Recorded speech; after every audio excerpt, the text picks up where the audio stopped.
Hello everyone, welcome to another one of our Odinist videos. Today we're going to be examining the topic of marriage in Odinism and Christianity. The covenant of marriage is a foundation of culture and society that followers of both Christianity and Odinism practice to this day. And like any other religious system, they also give us two very different pictures of the significance of this covenant. The rituals in of themselves are fairly similar and not worth discussing in too much detail. Both go through a series of vows, are accompanied by a feast, and usually include traditions and celebrations meant to encourage fertility of the wife. Christian circles throw rice, Odinist groups put a hammer on her lap, and so forth. What we're going to address today are the examples of marriage in each of our religious texts and how each should be seen by the Christian and the Odinists. Now note, we're not going to look at how people may or may not behave in marriage in each religion, nor are we asking which originally produced this form of marriage. We're here to look at how the God of Christianity and the gods of Odinism define and demonstrate what an ideal marriage should look like if we call ourselves genuine followers of these deities. And with those pictures set side by side, we will come to conclusions as to which one you would want to pursue. So starting with Christianity, how did the God of the Bible define marriage? Well, according to Christian doctrine, God defines marriage on three separate occasions, though through each member of what is called the Trinity, the fullness of who God is repeats the following statement. This is Genesis 2:24, Matthew 19 and verse 5, and Ephesians 5 verse 31. For this reason, a man shall leave his father and mother, be joined to his wife, and the two shall become one flesh. And what God has joined, let not man separate. Now, this passage in Genesis, Matthew, and Ephesians all are set in their own context. And we're going to go through each in order to answer these three questions. How did the God of the Bible define marriage? How did the God of the Bible demonstrate marriage? And, of course, what is the ideal Christian marriage given the example of their God? So, starting with the context of the Genesis passage, Genesis means beginnings, and it takes place during the creation of man and woman, where their perfect union is established and approved of by God Himself. He created it, He invented it, He defined it, and He approves of it. And also note that He looks very poorly at when the standards that He laid forward for this covenant are violated. You can get further confirmation in Hebrews 13 and verse 4, where we read, "Marriage is honorable above all, and the bed," referring to the practice of sexuality, "undefiled. But fornicators," those who engage in sexuality outside of marriage, "and adulterers," those who utilize their sexuality beyond their wives or husbands in marriage, God will judge. So, marriage is established in Christianity as the place where sexuality can be practiced and approved of between one man and one woman for one lifetime. Noting then our second passage in Matthew chapter 19 and verse 5. What was the context of that statement? Well, Jesus' statement in Matthew was said when he was being challenged by his critics. And when the topic of marriage came up, they brought up a political controversy between two rabbis. Hillel and Shammai were their names, and they both disagreed on the application of a certain law in the law of Moses that is written for us in Deuteronomy 24 and verse 1. This is the law concerning divorce. One took the more liberal position in which any displeasure was grounds for divorce. If she burnt the toast in the morning or something, I guess too toasty, then she could be divorced. But the other rabbi took a more conservative position and said only in the case of adultery or infidelity in general was that meant to be understood as some uncleanness in her. So one was very liberal, one was very conservative, and they wanted to get Jesus involved in this controversy, not just because getting involved in any political issue, especially in terms of sexuality, will divide audiences. That was their intention for Jesus. But much like what we were doing here, when you want to know something about marriage, maybe, or about any law for that matter, go to the one who wrote it, which is exactly what Jesus was claiming to be. And his response was very telling. He quoted Matthew chapter 19 verse 5, Genesis chapter 2, and said, Have you not read from the beginning? God made them male and female. Therefore, what God is not joined, let not, or what God is joined, let not man separate. So catch that. The God of Judaism defined this before Moses was even born. This law wasn't Moses' law. This was God's law written for all of mankind. And what's also interesting as well is this then ties us into the context of the third passage as well as the answer to our second question. How did the God of the Bible demonstrate marriage? Well, Ephesians chapter 5 and verse 31 is set in the context of the book of Ephesians, which according to the first verse of the first chapter of said book was written by the Apostle Paul. And he was defining what Christian conduct would be between Christian husbands and Christian wives. Beginning in verse 22 of chapter 5, going all the way to verse 31, he uses Jesus Christ as the model for both wives and husbands as far as what a perfect relationship is within the marriage, just like his relationship was with the church. So when you ask, well, God, did he have a goddess? Was he married to anybody? No. Also note that if there is no marriage practice per se by God, how did he demonstrate it? Well, he didn't. He's not a physical being, and so there would be no structures for him to practice his sexuality by. But his nature in unconditional love is meant to be modeled by us who are engaging in that sort of relationship, not just in terms of sexuality, but in the other 23 hours of the day, how you care and take care of each other in that sense. So understand, a perfect love relationship where sex isn't even a factor is set as the example of how Christian husbands ought to love their wives sacrificially. This is stated in verses 25 and 29, just like Christ gave himself up for his church. And likewise for the wife in verses 22 through 24, that she respects her husband for the same grounds that we as the church respect the authority of our God. But understand this as well.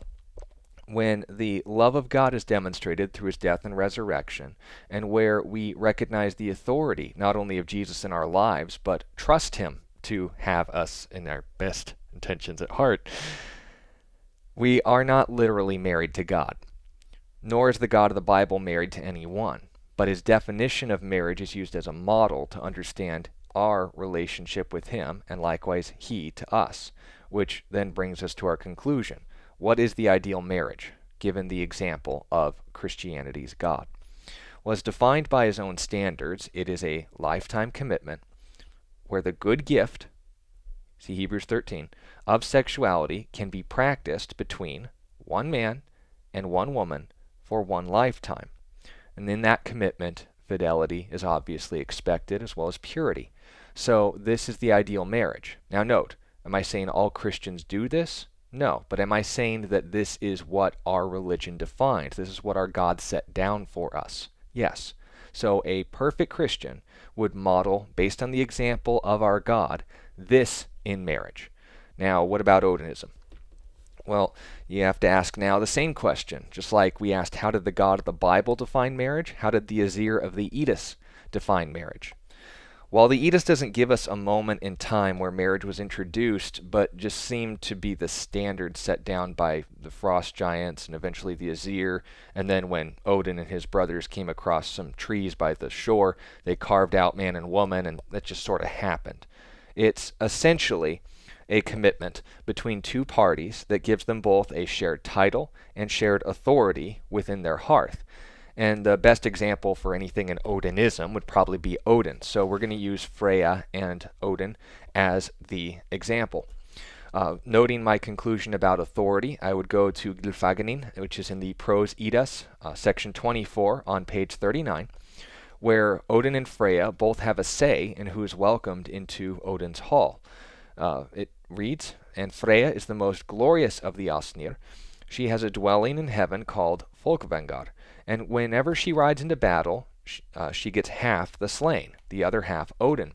It says here there's a place called Folkvang, and there Freya is in charge of allotting seats in the hall. Half the slain she chooses each day, and half has Odin."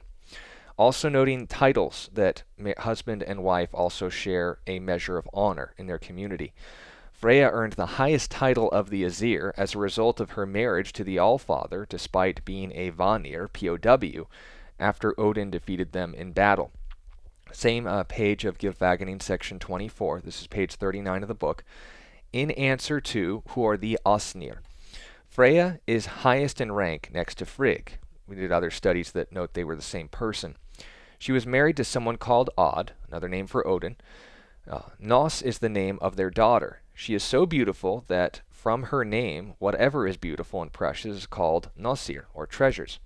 Od went off on long travels, and Freya stayed behind weeping, and her tears are red gold. Freya has many names, and the reason for this is that she adopted various names when she was traveling among strange peoples, looking for Od. She is called Mardal and Horn, Gefin and Syr.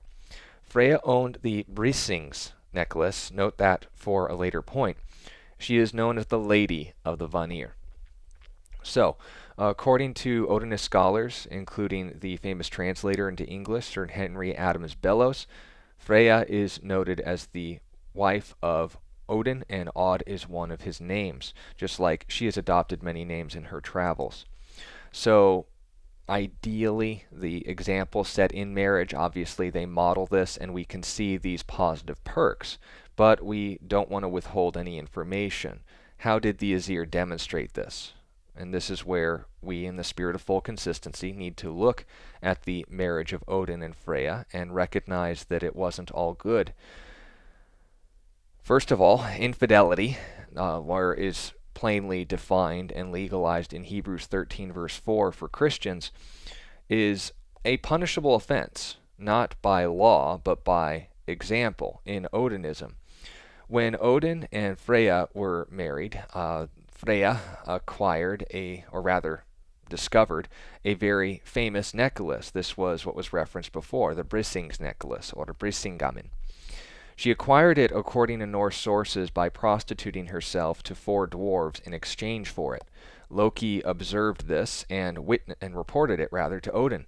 He then punished her, noting that the action of her infidelity was a punishable offense, by forcing her to have 2 armies wage war perpetually against one another and resurrect them, only to do it all over again under her watch.